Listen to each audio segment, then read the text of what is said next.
There are many operators in Python language, like the arithmetic operators, logical operator, comparison operator, identity membership, bitwise operator. Over here now, I'm gonna teach you some arithmetic operators. So normal arithmetic operators are like the additional, like the mathematical operators that we are used to using, like the addition operator, subtraction, multiplication, division, modulus, exponent, and floor. So now I have some operations over here which are very easy. If you have ever learned maths, of course you have learned maths, what I'm talking about. Over here, over here in A, I have added 1000 with 10. In B, I have just subtracted 10 from 1000.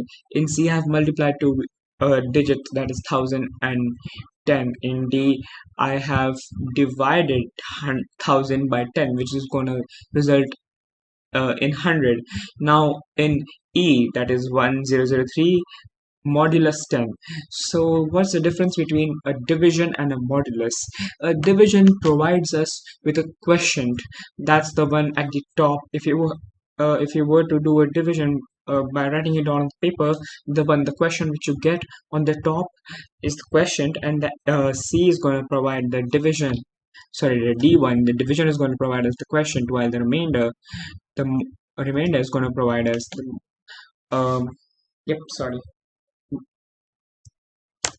the modulo operator is going to provide us with the remainder. So now if I were to divide 1003 by 10, it's going to provide us the remainder of 3. So why don't we just execute a few of them?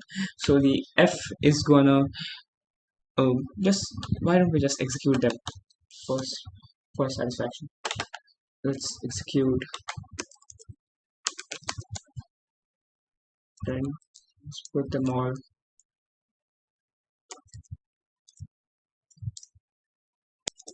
Okay, I've resumed. Okay, so I've just printed all of the operations. So addition gives us 1010. If I were to subtract 10 from 1000, it's going to provide us 990. If I were to multiply uh, 1000 with 10, it's going to provide us 10,000. If I were to divide 1000 by 10, it's going to provide us 100. Now if I were to ask for the modulo when we divide 1003 by 10, the remainder is gonna be 3. Now now over here I've done 1345, and that too its exponent. The exponent of this number is going to be huge, so it's basically like to raise to the power. I've raised 1345 to the power 3, so it's going to provide us this big number. And the last one is flow. So what is flow? So if I were to divide 1003 1000 by 3, it's going to provide us with some decimal value. Okay, it's like 33333, right? Recurring. Yep. Yep, it's going to be recurring. So it's going to be 333.333.3333. But what does flow operation do? The flow operation basically brings it to its flow. Now how am I supposed to explain it? So if I were to, okay, over here I've got 4.4. What's the floor of 4.4? The floor of 4.4 is obviously going to be 4. So it's the lower limit. And now if I were to use 4.7, now if I were to use its seal, so seal of 4.7 is going to be 5. Now moving on to unary operators. Well, in Python we don't have unary operators. Unary operators are operators like these: the incrementation, pre-post increment, and prefix, before incrementation and decrementation, like these.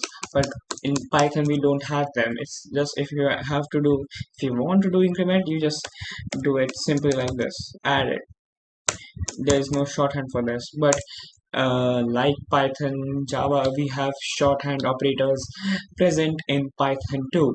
Like this, I want to add the result of a plus 1313 into a. So how I'm supposed to do it? Using shorthand operator. So basically, just like this, a is a sorry a plus equal to 1313, which is basically, this is basically this, just that with small, with less coding. It's basically what is it, shorthand operator. Now there are many more shorthand operators you can write. You can, if you want to subtract 1313 from a, we can just uh, change this addition sign with subtraction. Or if you want a to be multiplied by 1313, you could just change this minus with uh, a multiplication sign. This would imply a 1313. This is what it would imply. So shorthand operators are very easy to understand. Now we will be moving on to the next operators, that are comparison based operators. Comparison based operators are basically used to compare certain things. So over here in the first example which I've taken, the comparison operator equal to is trying to equate, is trying to find whether these two values are equivalent. Is 10 equivalent to 25? No, it's not. So it's not going to print true 1. But if you were to move to the second example, that is 10 is not equal to 15, sorry, 10 is not equal to 15. So this exclamation mark is not equal to, so 10 is not equal to 15, which is indeed true. So it's gonna print this true, true 2. So if the third example, so I will show you all its execution after explaining you this. So the third one is that 10 is less than 15, which is true, so it will print uh, true 3. Okay, I think I should change this. Okay, always checks whether 10 is greater than 15, which it is not. So it's not going to print a true 4 or true 4. And if 10 is greater than or equal to 15, then it's gonna print true 5, which it is not. But this last one, that is, if 10 is less than or equal to 15, it's gonna print true 6, and it is less than 15, and it's going to provide us with true 6. Now if I were to just run this, just invalid syntax, just let me check where I have have I missed something. Just give me a sec. Oh, there was no syntax error or any type of error. It was just in the back in this code there was some error which I haven't changed yet. But over here I've got the code. So over here, true 2. The second, we're gonna move on to the second. 10 is not equal to 15. So the operator which I have used is this, not equal to. Exclamation mark acts as not, and equal to sign is, obviously we know that. So 10 is not equal to 15. So over here we have printed 2. And we'll move third operator. Is 10 less than 15? Yes, it is indeed less than 15.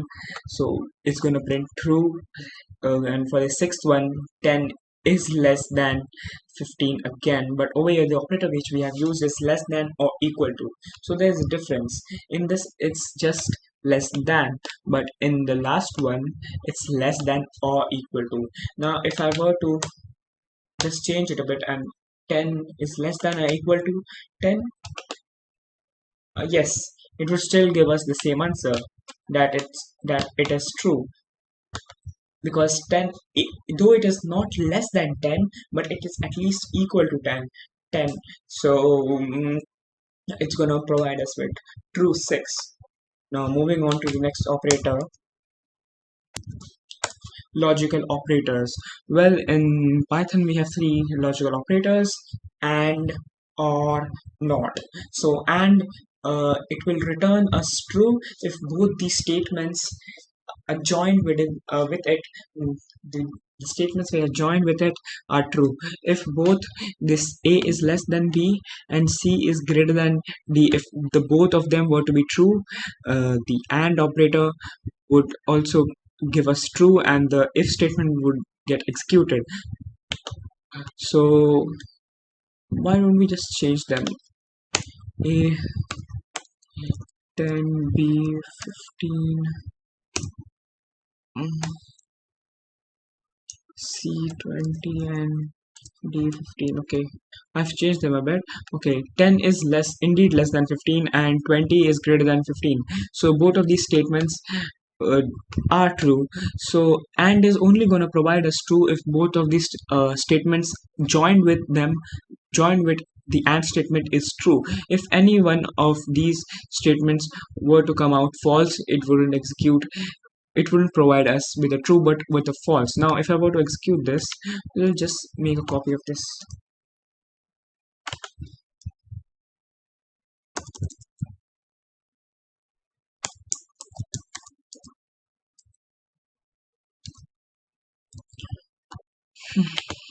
Too much of a shit. What? Just give me a sec. Okay, over here I've utilized two AND statements. The first one, a 10 is greater than 15 and 20 is greater than 15, so both of these are true. This one is true and this, so true and true. What does true and true give us? And if both of them are true, and is going to also provide us true. But if any one of them were to be false, and is going to provide us false. So if I were to change it over here a bit, is 20 less than 15? No, it is not. So one of the statements within the AND, the statements which the AND is joining is false. So though this is true, but this is false. So AND is going to provide us false. But now moving on to the second operator, and sorry, or. Or operator works a bit different. Or operator states that even if one of the operators is true, it's going to provide us true. So it doesn't matter. So if I were to change this and with or, um, over here 10 is less than 15, which is true, but 20 is not less than 15, so it's a false. But if I were to, okay, now I'm going to make the same change over here too. Now I'm using same parameters, but I'm using two different operators. Now if I were to print them, obviously, if I were to execute them, okay, the true which you are able to see over here is the true from the or statement. Okay, just true or. Let's execute one more. Okay, okay, this is the true which we are getting is from the or operator. The and is returning a false because one of the statements is false while the other one is true. So both of them are supposed to be true in order for the and operator to give you true. And it's not the same for or. Even if one of the statements, adjoining statements, is true, it's going to provide us with true, and that's what it has done. uh, with now moving on to the not operator. So what is a not operator? A not operator basically negates the result of the operation. So how am I supposed to, just a second, I'm back. It's okay.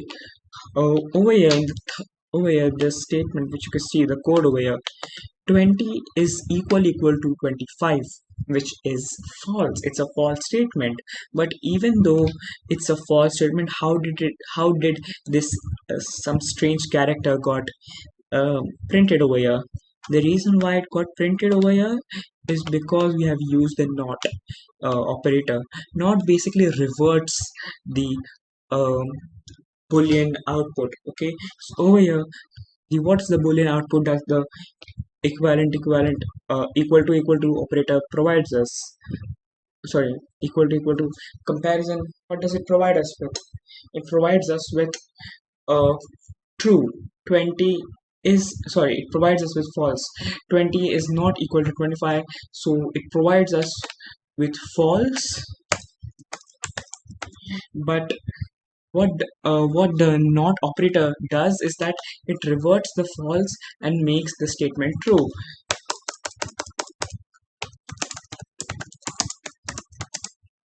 It reverts false, makes if true.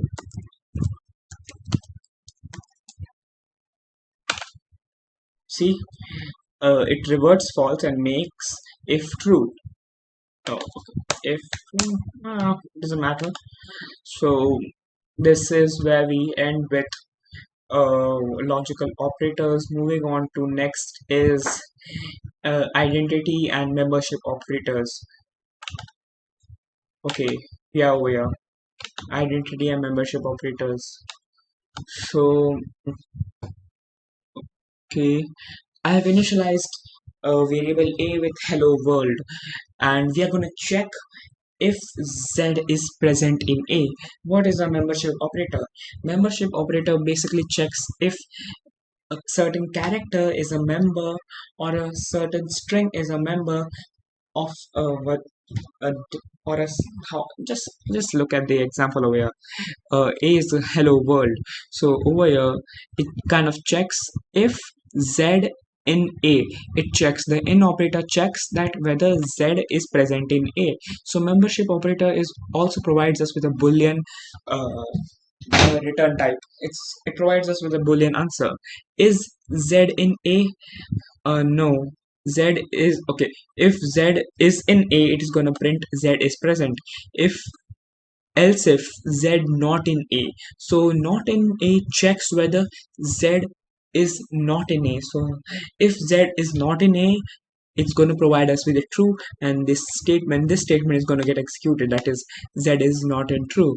So let's execute this code. Okay, z is not in true.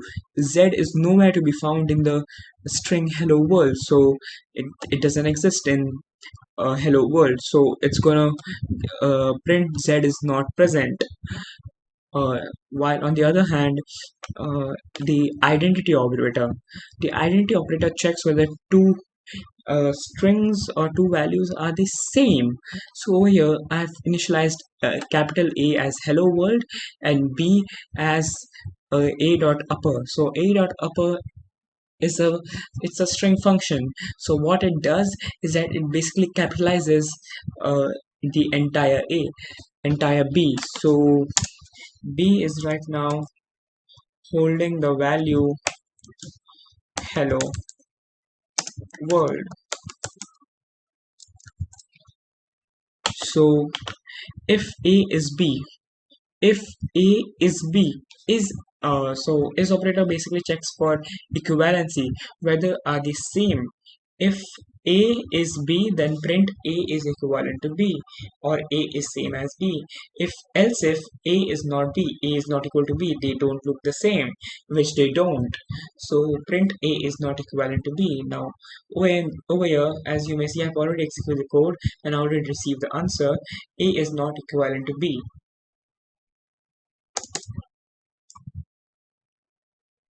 So this is where I'm going to stop, but I'm also going to teach you something as input and output, how to take input from the user, how you can take input from the user. So let's take input from the user. Let's just no let's just make a different new, just a second, I'm just going to check whether it's running. It's recording. Okay. Just going to make a new file, input py. Okay, why I'm going to take input from the user. So a is equal to input. Let's take input as just give in input now and print a. Now it's going to ask us input, and now we are going to enter 1 2 3. Now what is 1 2 3? We are basically entering integer values. Now if you were to press Okay,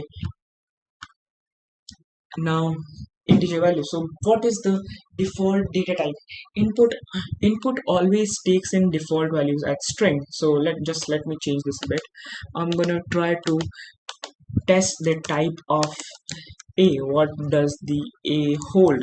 Though it is holding 1 to 3, but is it in string format or is it in integer format? Oh, 1 to, I'm just gonna give some random number. It gives us a string because inputs default uh, input data type is string. Now if I want to use a as an integer and not as a string, how am I supposed to do it? Now that's the way. Now we are going to just convert them, typecasting basically, converting from one data type to another. Over here, this entire provides us with a string. This provides us with a string, but I've converted this string into int by using type conversion, typecasting. Sorry. Okay. Now if I were to uh, execute this, it is basically first going to ask us 123 blah blah blah blah. Int. It's going to give us an int because we have just typecasted it. Now what I've done over here is basically input. I've I've entered a certain value, I've taken a certain value from the user, and what I've done in the second statement is basically output. So that's where we end.